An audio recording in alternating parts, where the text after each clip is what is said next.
Alliance Vita, son épouse qui fait écoutante à Alliance Vita. Voilà. Et donc ils vont.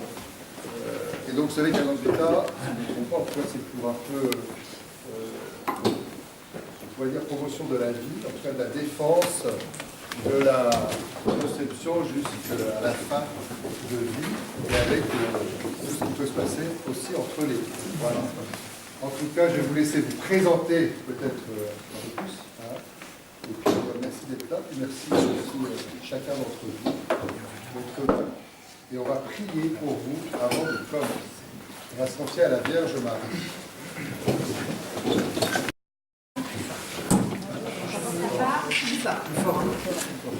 On rapproche un peu le micro comme ça.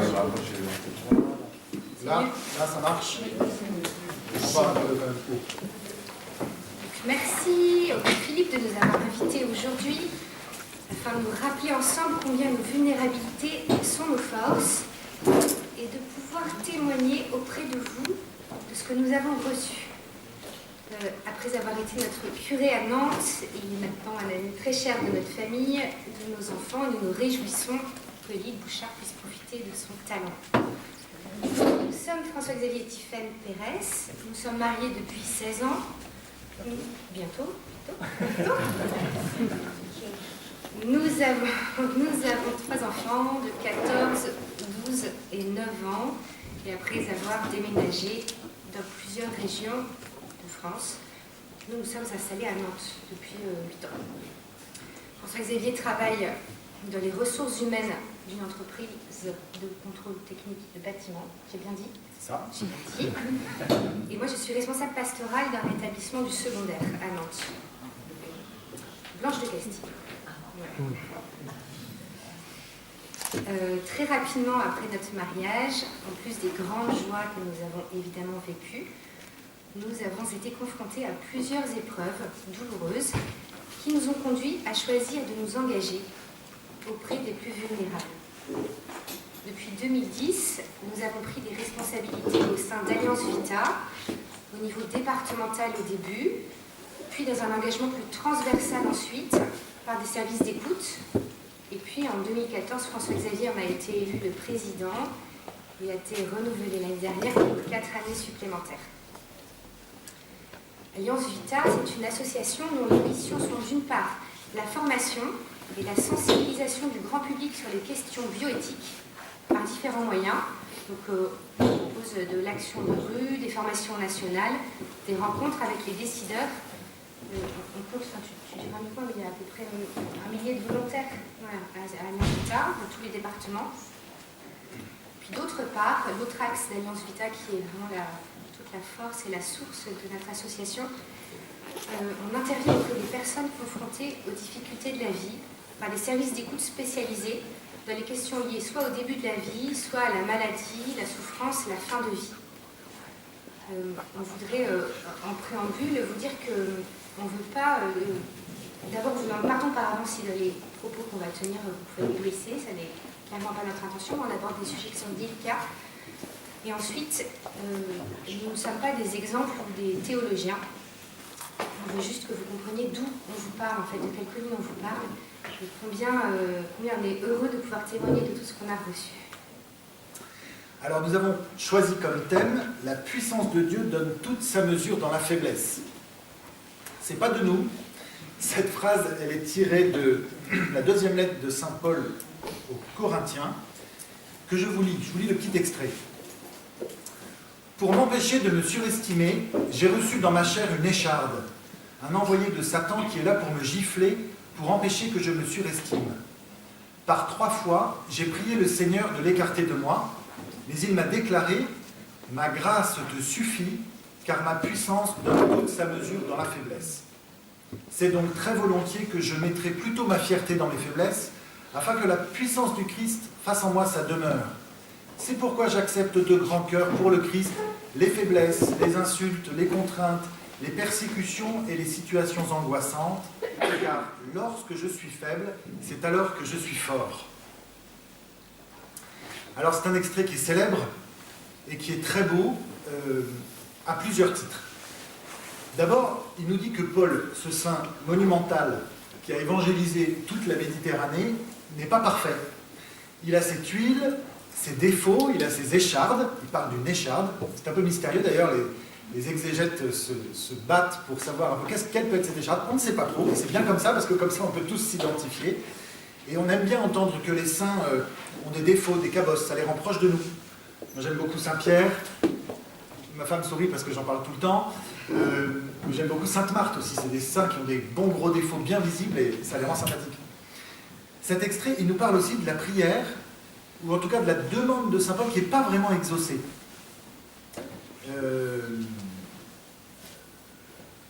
J'ai sauté une ligne, c'est pas grave. Pas exaucée en tout cas comme nous le voudrions. La demande de Paul, en tout cas sa souffrance, elle perdure après sa demande. Son écharpe, elle est toujours là. Ça nous parle de nos imperfections, de nos fragilités, de nos combats.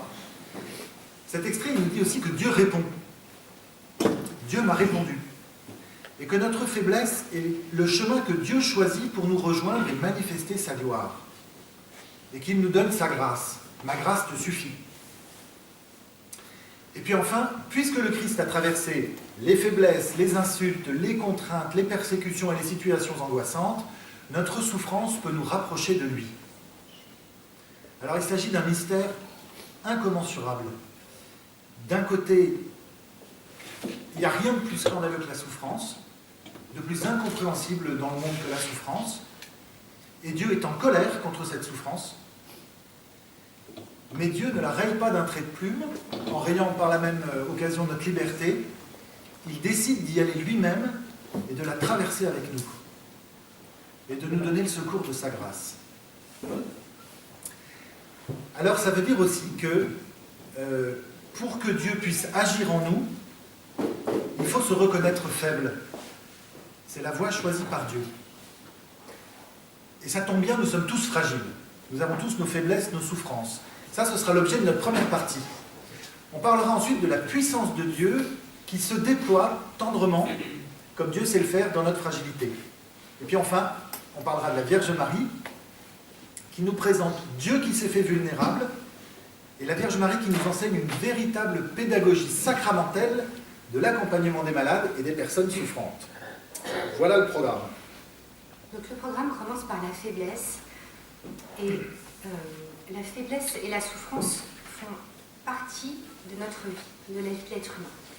Alors, ce que je vais aborder va peut-être vous sembler un petit peu théorique, mais il faudrait qu'on se mette d'accord sur les mots. Donc c'est pour ça qu'il ne faut pas qu'on fasse l'impasse là-dessus. Et qu'on regarde ensemble la deuxième partie de la phrase de Paul, la faiblesse. Pour démarrer cette petite partie, je voudrais d'abord vous lire un extrait de la lettre du pape François qui est écrite à l'occasion de la Journée des malades. Je pourrais vous la lire en entier, lui qui parle beaucoup mieux que nous, mais c'est pas la commande. Tout homme est pauvre, nécessiteux et indigent. Quand nous naissons, nous avons besoin pour vivre des attentions de nos parents. Et de même, à chaque phase et étape de la vie, chacun de nous ne parviendra jamais à se libérer totalement du besoin et de l'aide des autres. Il ne réussira jamais à arracher de soi la limite de l'impuissance face à quelqu'un ou quelque chose. C'est aussi une condition qui caractérise notre être de créature. La reconnaissance loyale de cette vérité nous invite à rester humbles et à pratiquer courageusement la solidarité comme vertu indispensable à l'existence. Et pour aller encore plus au cœur de notre rencontre aujourd'hui, on a pensé qu'il était aussi indispensable de parler de souffrance. Cette question de la souffrance, elle est largement traitée par les pères de l'Église, par les théologiens, les différents papes. Et l'un des écrits les plus lumineux pour nous sur ce sujet, c'est l'encyclique de Benoît XVI Paix Salvi, qui date de 2007. C'est une encyclique qui parle de l'espérance, de la rédemption, mais Benoît XVI a consacré dans cette encyclique un chapitre entier sur la souffrance. Et voilà, je vous partage quelques extraits. Comme l'agir, la souffrance fait aussi partie de l'existence humaine. Elle découle d'une part de notre finitude, et de l'autre de la somme de fautes qui au cours de l'histoire s'est accumulée et qui encore aujourd'hui grandit sans cesse. Il faut certainement faire tout ce qui est possible pour atténuer la souffrance, empêcher, dans la mesure où cela est possible, la souffrance des innocents, calmer les douleurs, aider à surmonter les souffrances psychiques. Autant de devoirs aussi bien de la justice que de l'amour, qui rentre dans les exigences fondamentales de l'existence chrétienne et de toute vie vraiment humaine.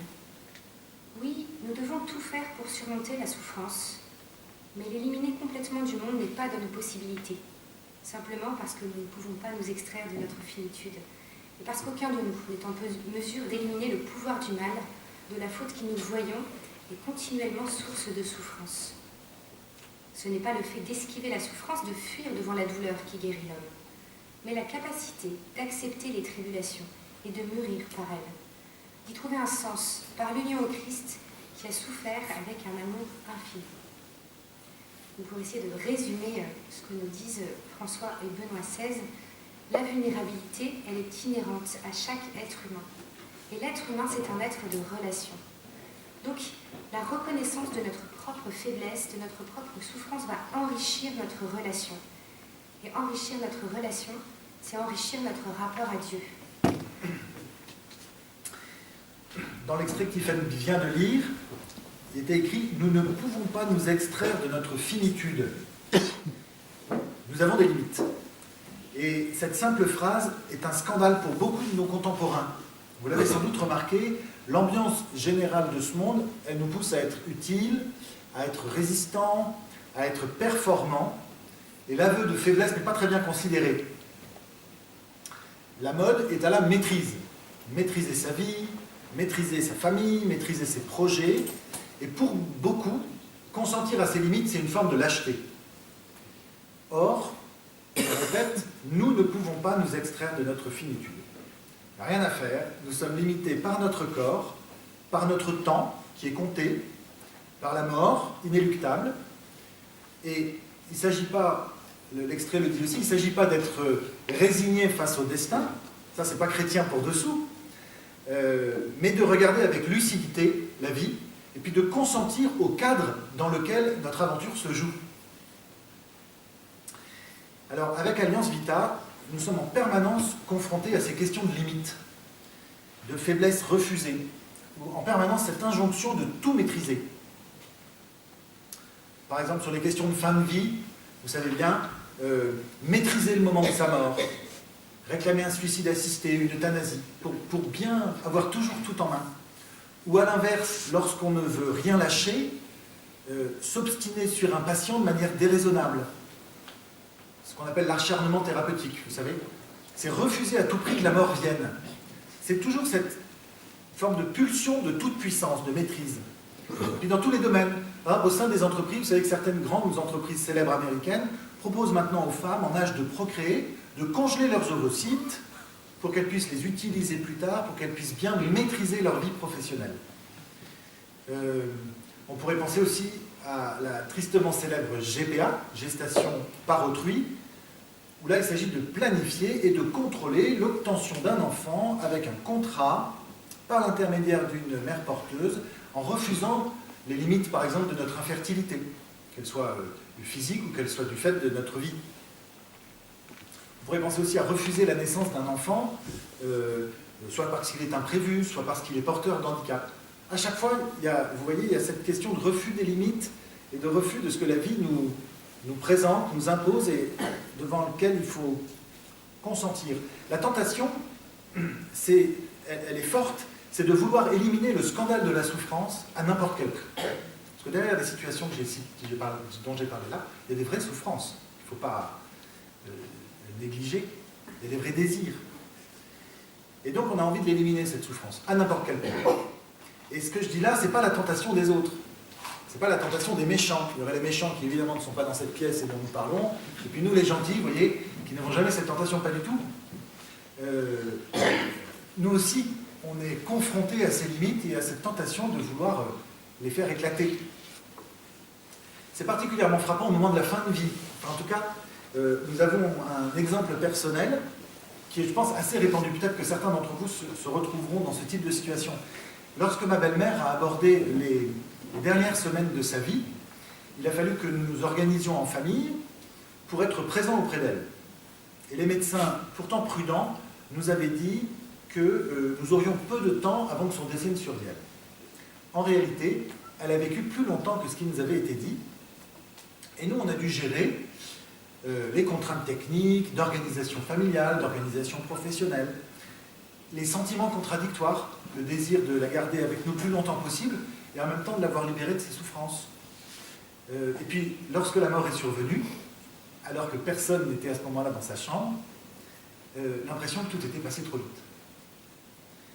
Après, il est venu le temps du deuil, et là aussi, on ne maîtrise pas vraiment le temps qu'il faut à chacun, qui est différent pour traverser ce deuil.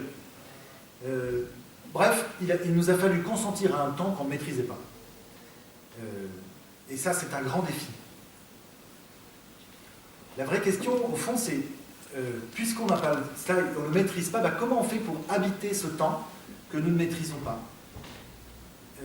Que fait-on avec ces limites et ces souffrances auxquelles on est obligé de consentir, quoi? Comment on joue dans ce cadre? Et surtout, c'est un autre petit point, consentir à sa vulnérabilité, on l'a un peu dit avant, c'est une condition incontournable pour entrer en relation. Parce que je me reconnais fragile, que je suis capable d'entendre les fragilités des autres. Là, il y a quelqu'un qui dit ça de manière absolument remarquable, c'est Philippe Pozzo di Borgo. Vous savez sans doute, cet homme qui a une tétraplégie depuis qu'il a une quarantaine d'années, après un accident, 45 ans. Ça fait 25 ans, voilà. Il a aujourd'hui 67 ans, et son histoire a été à l'origine du fameux film Intouchable. Et il témoigne très souvent de cette question-là. Pour le coup, lui, il est vraiment dépendant, il est vraiment fragile, il est vraiment vulnérable. Il dit « Je dépends totalement des autres ». Ça, c'est dans un extrait de son livre où il raconte comment, après son accident, il commence à réaliser ce que signifie sa dépendance. « Je dépends totalement des autres et très rapidement, je prends conscience qu'au lieu de m'insurger contre cette position de faiblesse, il est beaucoup plus utile d'accepter cette dépendance et d'être aimable, voire chaleureux, et intéressé par celui qui vous assiste. Dans cette dépendance, il y a enfin la possibilité d'une relation à l'autre vraie. » Hier, j'ai eu la chance, hier il intervenait dans l'établissement dans lequel je travaille, donc on a passé de longs moments ensemble tous les deux avec Philippe. Et effectivement, cette phrase prend tout son sens, c'est-à-dire qu'il ne peut rien faire tout seul. Donc régulièrement, il a intervenu presque 4 heures d'affilée auprès des élèves. Donc entre chaque classe, j'allais lui apporter un verre d'eau avec une paille. Et donc on ne se connaissait pas du tout, tous les deux. Et il a développé une attention aux autres qui est incroyable. Et il y a une vraie relation qui s'est nouée. On a terminé la journée en se tutoyant, puisque de se laisser complètement toucher par des personnes qu'il ne connaît pas, on est obligé de plonger nos yeux dans les siens, en fait. Et voilà, la relation s'est jouée là. C'était un bel exemple. Il dit aussi, oui, nous sommes tous des compagnons, y compris les plus fragiles et les plus éloignés des normes de notre société, les handicapés mentaux ou physiques. Ils font partie du voyage. Maintenons-les dans notre bateau plutôt que de les jeter par-dessus bord. Ce sera pour nous la meilleure chance d'arriver tous ensemble en ayant intégré la réalité de la vie qui est fragile et mortelle. Quelle richesse! Donc se reconnaître faible, consentir aux difficultés sur lesquelles on n'a pas prise, c'est une manière de rejoindre toute l'humanité. Qui, quoi qu'en disent les hommes, cette humanité, elle est fragile. Et c'est d'ailleurs le moyen que Dieu lui-même a choisi pour rejoindre les hommes, pour être en relation avec les hommes. C'est ce que Dieu a voulu faire. Il a décidé d'être embryon, petit enfant, humble travailleur, et il a même accepté de traverser tant de souffrances. C'est le chemin qu'il a choisi de prendre pour entrer en relation avec nous et pour en faire un chemin de vie. Alors comment Dieu déploie-t-il sa puissance au milieu de tout ça? Et comment pouvons-nous être les instruments de Dieu pour qu'il puisse, à travers nous, rejoindre, soulager, consoler? C'est l'objet de notre deuxième partie. Comment la puissance de Dieu se déploie? Comment agir auprès des personnes malades? Alors vous avez bien compris que là, il ne s'agit pas de donner des conseils de bien portants pour comment on fait avec les personnes malades, puisqu'on vient de dire, on est tous fragiles avec nos souffrances. Et donc, il s'agit de pistes de réflexion que nous nous donnons tous ensemble à nous tous. Alors, la première chose, que nous dit Jésus dans l'évangile de Saint Matthieu? Alors, je vous fais participer. Il dit « J'avais faim et vous m'avez donné à manger. J'avais soif et vous m'avez donné à boire. J'étais étranger, vous m'avez accueilli. J'étais nu, ça a été facile. J'étais malade, vous m'avez visité. Le père Philippe en a parlé ce matin à l'homélie. La première chose, c'est la visite. C'est ce que Jésus nous demande. Les malades, il faut aller auprès d'eux. Il faut entrer en relation. La première chose que nous demande le Seigneur, c'est notre présence. Notre présence, notre écoute, notre disponibilité. Je vais le dire très vite, mais de formation initiale, je suis assistante sociale. Et du coup, je travaille dans un service de pédiatrie à Paris. Et des services pédiatriques de chirurgie, neurologie, réanimation. Donc la souffrance, c'était le quotidien. Et la souffrance, ce sont des nourrissons. Hein. Donc il ne s'agit pas tant de la souffrance des bébés que de la souffrance en fait des familles qui accompagnent leurs enfants et puis des soignants. Il faut vraiment, François Xavier l'a bien dit, quand on parle de vulnérabilité, de souffrance et de fragilité, on est tous concernés, vraiment complètement. Pour revenir à Philippe Diborco, il dit être capable de consoler, c'est maintenir l'autre dans son intégrité et être à son écoute. Pour lui, consoler, ça veut dire restaurer la dignité. C'est intéressant de d'entendre ce mot-là. Avant de vous projeter dans le rapport à l'autre, faites-lui une place dans le silence et dans votre humilité. Vous découvrirez alors que cette écoute est encore plus enrichissante que l'attention ou la compassion. Accepter d'écouter l'autre tel qu'il est, avec un total abandon.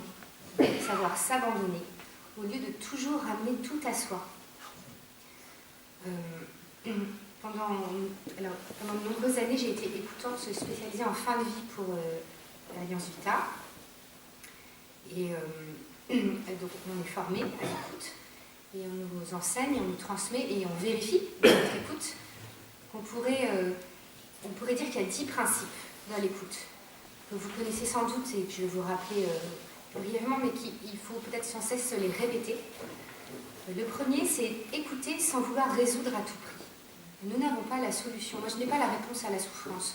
Voilà. Et quand nous avons traversé la souffrance dans les différentes épreuves qu'on a évoquées ou qu'on évoquera plus tard, personne n'avait la réponse à ce qu'on a traversé.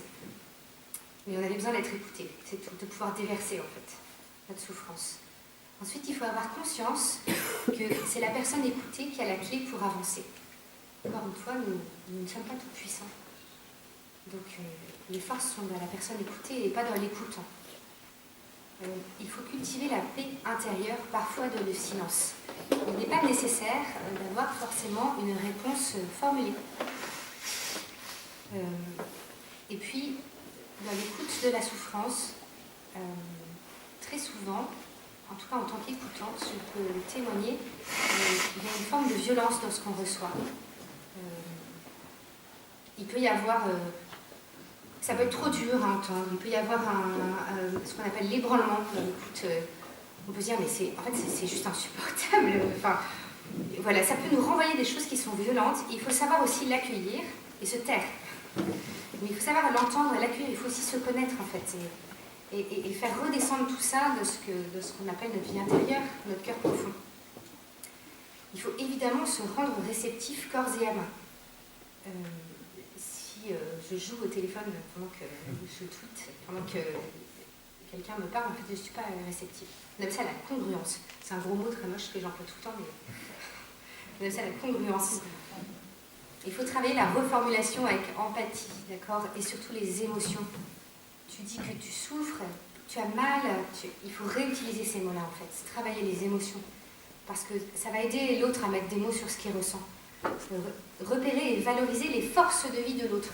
Ça revient au point 2. C'est le souffrant qui a la solution, c'est pas nous. Voilà, c'est lui qui a la clé, en fait, pour avancer. C'est lui la force de vie. Le Christ, il est en lui.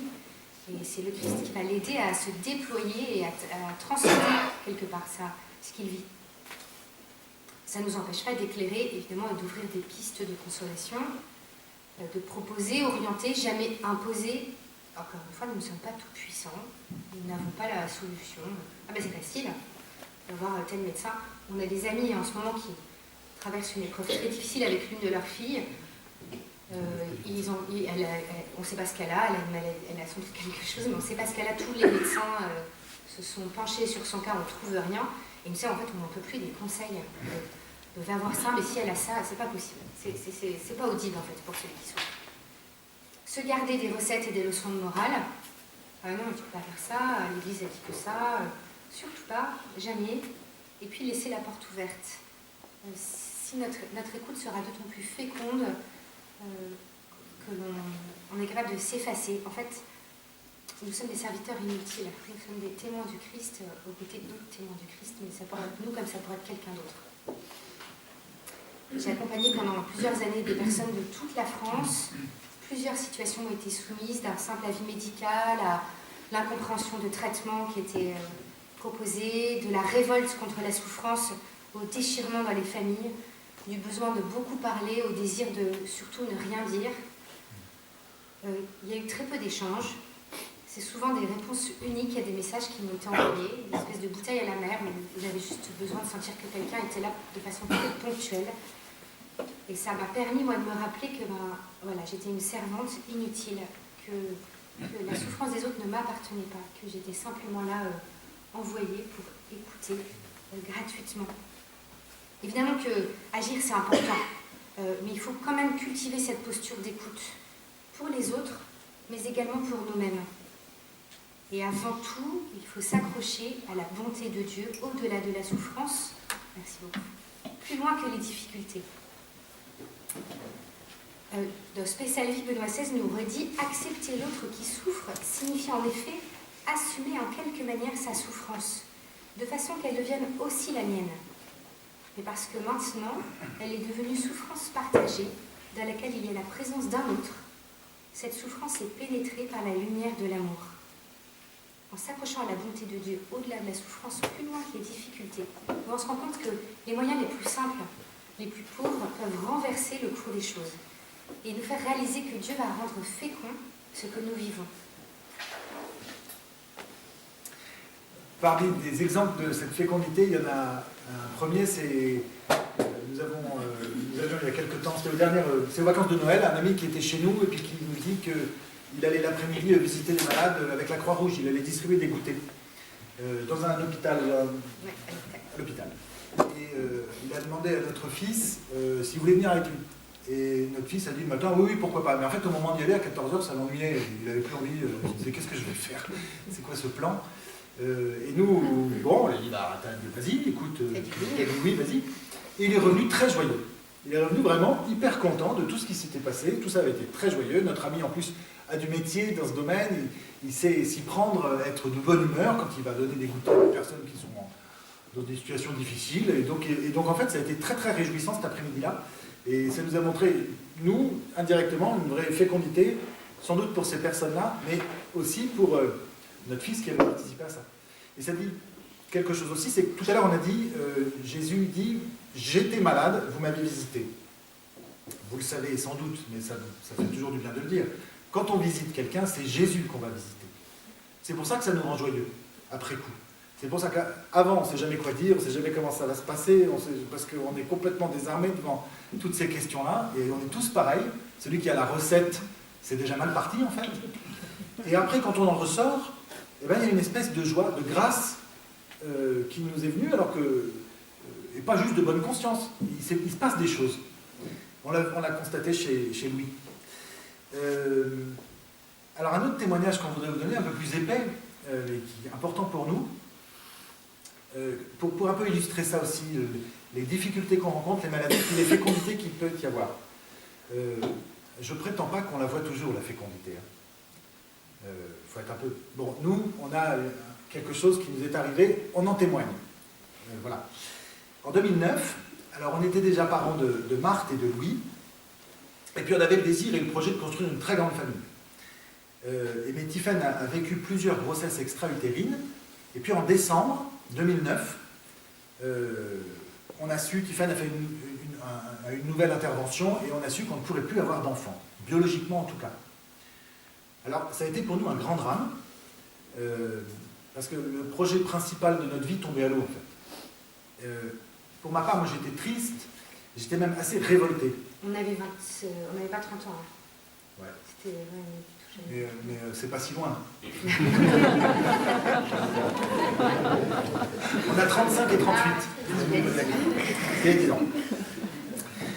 Mais donc c'était un grand drame pour nous. Alors, quelques jours après, on habitait Montauban à l'époque, on est allé au sanctuaire de Notre-Dame de Rocamadour. Je ne sais pas si vous connaissez pas, il faut y faire un tour, vraiment. On y était sans nos enfants, avec mon frère, qui était là. C'était à Noël. Et on n'a pas fait de... On y est allé, il faisait sombre, je me rappelle, on n'a pas fait de grandes prières très compliquées. On est allé devant Notre-Dame, avec pas mal de larmes. On lui a dit qu'on avait du chagrin et qu'on ne comprenait pas. Pour notre couple, ça a été aussi compliqué, hein, parce qu'on ne se rejoignait pas forcément dans notre souffrance. Pour moi, c'était très incarné, en fait. J'ai failli mourir, j'ai été opérée, c'était dans ma chair, en fait. C'était très... voilà, c'était visible. Et puis, donc, je ressentais cette stérilité subie dans mon corps, quoi, physiquement. C'était un autre plan. C'était plus profond, plus spirituel. Je ne saurais pas parler à ta place. Alors, Tiffany a pris le dessus plus vite que moi. Et puis, quelques temps plus tard, elle a commencé à parler d'adoption.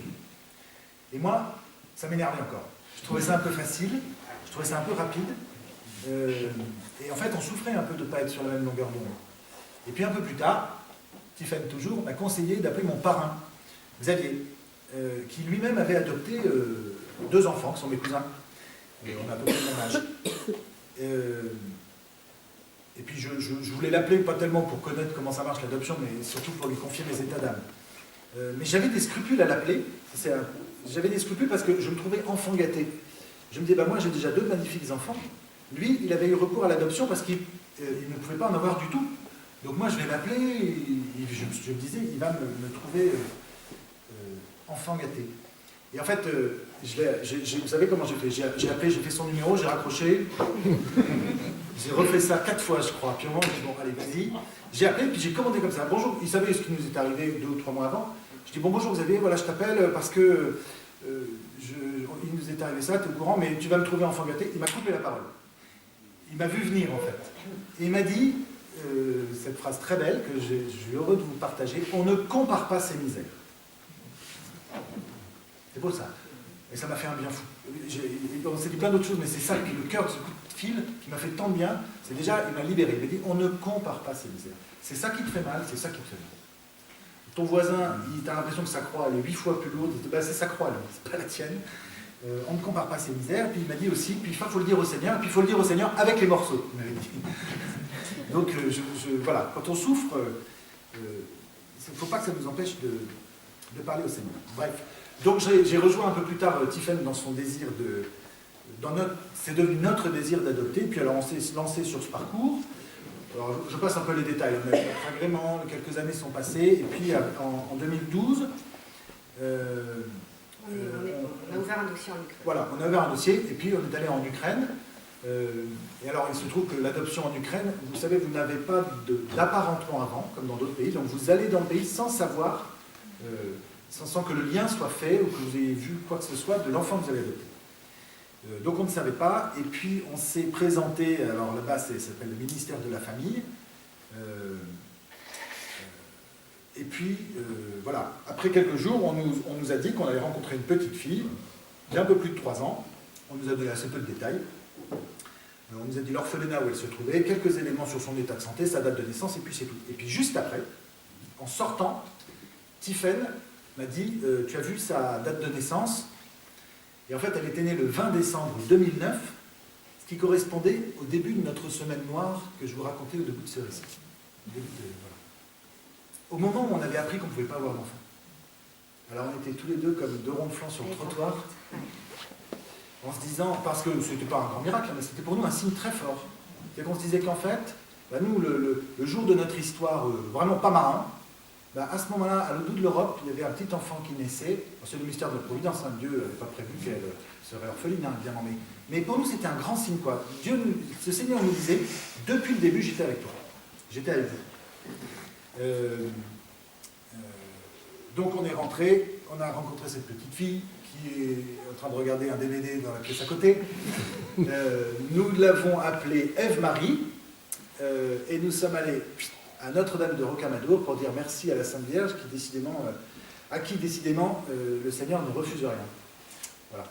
Et je vous propose qu'on l'applaudisse.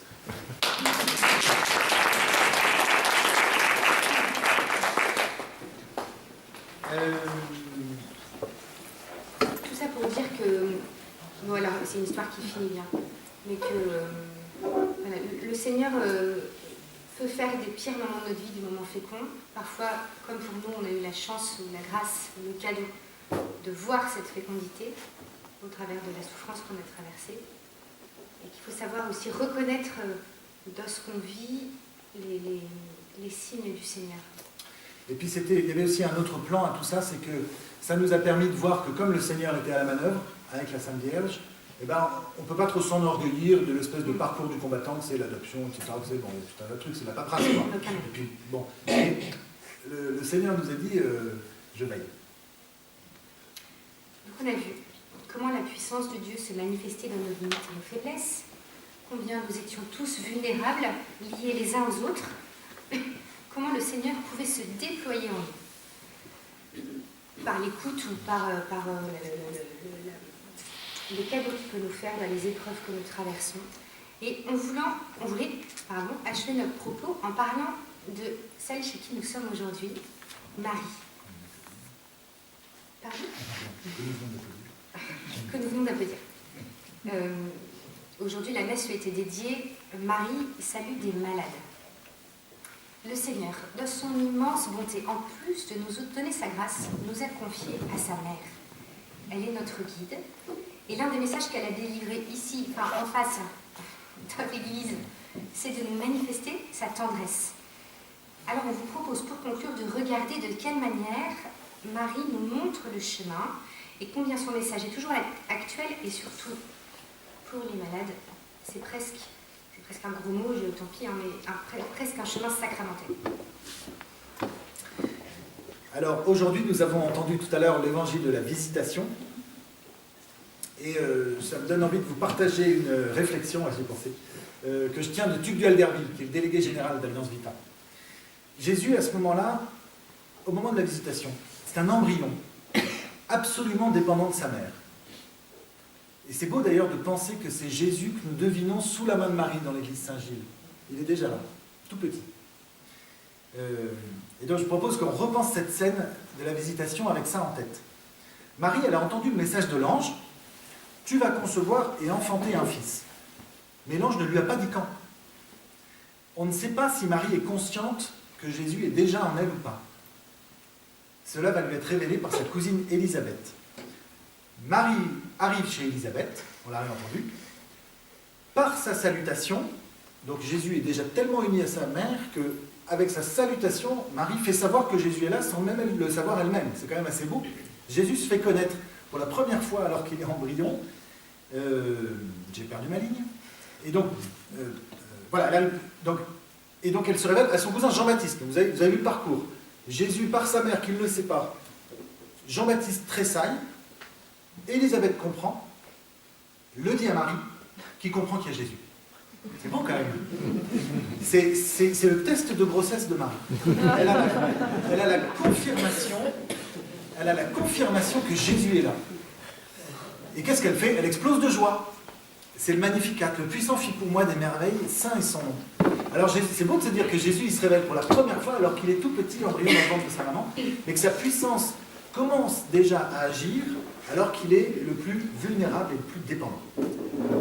Alors, après cette deuxième homélie, moi je vais vous parler de ce que nous allons vivre tout à l'heure, du sacrement des malades, à la lumière évidemment de ce que nous montre et ce que nous enseigne la Sainte Vierge. Alors, j'ai appris un truc en préparant ce topo, c'est quand on parle du rituel du sacrement des malades, en fait c'est le rituel des sacrements des malades, d'accord? Donc ça veut dire qu'en fait il y a une dimension plurielle dans les gestes qui sont proposés. Les sacrements des malades sont vécus comme une progression, un chemin, et on on a été vraiment, vraiment profondément surpris et émerveillés en préparant ce topo, de découvrir combien la Sainte Vierge nous montre ce cheminement dans une véritable pédagogie ou une véritable école de douceur. La première étape, alors là je parle des malades, hein, pas de la fin de vie. La première étape, c'est la visite. François-Xavier l'a dit tout à l'heure, j'étais malade, vous m'avez visité. Cette visite, elle est quasi sacramentelle. En fait, elle va dévoiler la vocation du chrétien, qui est la fraternité, le souci de l'autre. Elle permet au malade et à celui qui le visite d'avancer avec le Christ sur ce chemin. Dieu est là présent dans cette visite. Alors que Marie vient d'apprendre qu'elle allait devenir la mère du Sauveur du monde, de Dieu Tout-Puissant en personne, elle ne pense pas une seconde à elle. À peine apprend-elle que sa cousine Élisabeth, est enceinte qu'elle part en hâte, rapidement, avec empressement, blabla, lui apporter son aide. On rappelle qu'Élisabeth, elle était quand même à 120 km de la Sainte Vierge, qui n'avait pas Uber à l'époque. Une semaine de marche, à peu près. Donc Marie, en visite, on peut dire que voilà, elle s'y connaît. C'est un bon exemple. La deuxième étape, c'est la communion, l'Eucharistie portée aux malades. Cette étape, elle existait dès le IIe siècle. Ce n'est pas une invention, voilà. Parce que celui qui est absent, il fait toujours partie de la communauté. Et par l'Eucharistie, c'est l'Église qui se donne. Et là encore, Marie est un modèle que nous sommes invités à imiter. Et Jésus, par son incarnation, nous a été donné par Marie. Elle a porté son Fils au monde, depuis l'Annonciation jusqu'à la résurrection. La tradition de l'Église nous rapporte que même après l'Ascension, elle était toujours auprès des disciples. À la Pentecôte, le feu de l'Esprit l'a investie pour qu'elle soit à nouveau mère, et mère de l'Église. J'aime me représenter, comme c'est rapporté par certains théologiens, qu'elle témoignait de son fils auprès des premiers chrétiens. Elle a sans doute évidemment fréquenté Paul, Luc, Priscille et Aquila. Elle portait son fils aux premiers chrétiens. Et de même que Marie porte son fils au monde avec toute sa tendresse et sa douceur, nous aussi, nous sommes appelés à porter le Christ malade, comme membre d'une même communauté qui est l'Église. Là, je dirais un truc après. Ici, à l'île Bouchard, la Vierge et l'ange se sont effacés devant le Saint-Sacrement exposé. Messager discret de la primauté de Jésus-Christ. Nous aussi, dans l'accompagnement des malades, soyons comme la Vierge Marie, des porteurs de Jésus, sachant nous effacer pour laisser toute sa place au Christ. Quelque chose qui est important aussi, qui n'est pas là, mais auquel je pense d'un coup, en voyant Père Philippe le faire tout à l'heure, pour rappeler que le malade fait partie de la communauté et que nous sommes les porteurs du Christ. Ce que vous vivez, ce qui a été vécu à la messe et ce que vous vivez ici, de bénir les personnes qui vont porter la communion aux malades avant qu'ils y aillent, c'est important. Ça manifeste cette appartenance à cette communauté. On n'est pas dans notre coin prendre notre petit custode, c'est pas vrai. C'est l'Église qui vient jusqu'au chevet du malade. J'avais entendu un prêtre qui disait qu'il n'aimait pas, par exemple, au moment de la communion, quelqu'un arrivait vers lui avec 3 custodes et disait « j'en voudrais 3 ». Parce que le curé et le prêtre, il doit savoir où ça va, parce que c'est un membre de la communauté, c'est pas un distributeur, vous voyez. Et il dit « je déteste ça quand il y en a qui dit « j'en veux 3 ». C'est un bon exemple pour comprendre. Donc on a vu la visite, on a vu l'Eucharistie portée aux malades, et puis la troisième étape, c'est l'onction. Alors, une petite catéchèse sur l'onction. Par ce geste, l'Église reçoit la mission que le Christ a instituée. Le but premier de l'onction, ça n'est pas, le Père Philippe dit tout à l'heure, ça n'est pas la guérison, mais c'est le réconfort et la force pour vivre ce temps, pour vivre ce temps donné. Alors, l'huile utilisée pour l'onction des malades, c'est une huile particulière qui sert qu'à l'onction des malades, qui ne sert qu'à ce sacrement. C'est pas la même que pour la confirmation ou pour le baptême. Pourquoi c'est de l'huile? Pourquoi c'est pas du vinaigre? Parce qu'elle est douce, parce qu'elle sent bon, parce qu'elle fortifie, parce qu'elle nourrit. En fait, elle va manifester de façon symbolique tout ce qui se passe derrière, dans une phase qui n'est ni douce, ni parfumée, ni agréable. L'onction, elle vient manifester l'amour du Christ. Cet amour tout particulier pour ceux qui souffrent plus. Le Christ nous dit, toi qui souffres, toi mon bien-aimé, je voudrais unir ta souffrance à la mienne. Alors oui, aujourd'hui, je ne sais pas si c'est... Mais bon, moi, nous osons ce parallèle avec ce que Marie a enseigné ici à l'île Bouchard. eh bien, elle se montre une mère très humaine, proche de ses enfants, soucieuse de leur témoigner bien concrètement cette tendresse. Elle embrasse la main des fillettes, elle donne sa main à embrasser, elle leur sourit, elle les embrasse, elle bénit les bouquets de fleurs, et elle se laisse appeler « Je suis votre maman du ciel ». Voilà. Alors pour conclure, nous aimerions citer Saint Jean-Paul II, dont la vie a été à la fois si vaillante et si fragile. On voudrait vous lire une prière qu'il a écrite en 85, que vous connaissez peut-être, qui résume un peu tout ça, qui est un bel envoi. Il a écrit ça en 85 alors qu'il était en pleine santé, il avait déjà eu quelques pépins, mais sans connaître toutes les longues maladies qu'il allait traverser ensuite. Et avant qu'on vous lise cette prière, on veut vous faire remarquer qu'elle parle, cette prière, à la fois de la maladie, avec toute la gravité qu'il y a dedans, de la fécondité qui peut en découler, de l'abandon à la sainte volonté de Dieu, et surtout, pour finir à la fin de la prière, de la joie et des louanges éternelles que Saint Jean-Paul II désire. Ça s'appelle l'acte d'abandon à la miséricorde par Jean-Paul II. Seigneur, voilà plus de 65 ans que tu m'as fait le don inestimable de la vie, et depuis ma naissance, tu n'as cessé de me combler de tes grâces et de ton amour infini.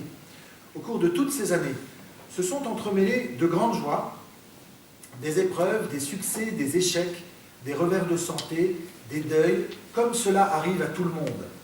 Avec ta grâce et ton secours, j'ai pu triompher de ces obstacles et avancer vers toi. Aujourd'hui, je me sens riche de mon expérience et de la grande consolation d'avoir été l'objet de ton amour. Mon âme te chante sa reconnaissance. Mais je rencontre quotidiennement dans mon entourage des personnes âgées que tu éprouves fortement. Elles sont paralysées, handicapées, impotentes, et souvent n'ont plus la force de te prier. D'autres ont perdu l'usage de leurs facultés mentales et ne peuvent plus t'atteindre à travers leur monde irréel. Je vois agir ces gens et je me dis, si c'était moi. Alors Seigneur, aujourd'hui même, tandis que je jouis de la possession de toutes mes facultés motrices et mentales, je t'offre à l'avance mon acceptation à ta sainte volonté. Et dès maintenant, je veux que si l'une ou l'autre de ces épreuves m'arrivait, elle puisse servir à ta gloire et au salut des âmes. Dès maintenant aussi, je te demande de soutenir de ta grâce les personnes qui auraient la tâche ingrate de me venir en aide. Si un jour la maladie devait envahir mon cerveau et anéantir ma lucidité, déjà, Seigneur, ma soumission est devant toi et se poursuivra en une silencieuse adoration. Si un jour, un état d'inconscience prolongé devait me terrasser, je veux que chacune de ces heures que j'aurai à vivre soit une suite ininterrompue d'actions de grâce, et que mon dernier soupir soit aussi un soupir d'amour. Mon âme, guidée à cet instant par la main de Marie, se présentera devant toi pour chanter tes louanges éternellement. Amen. Amen.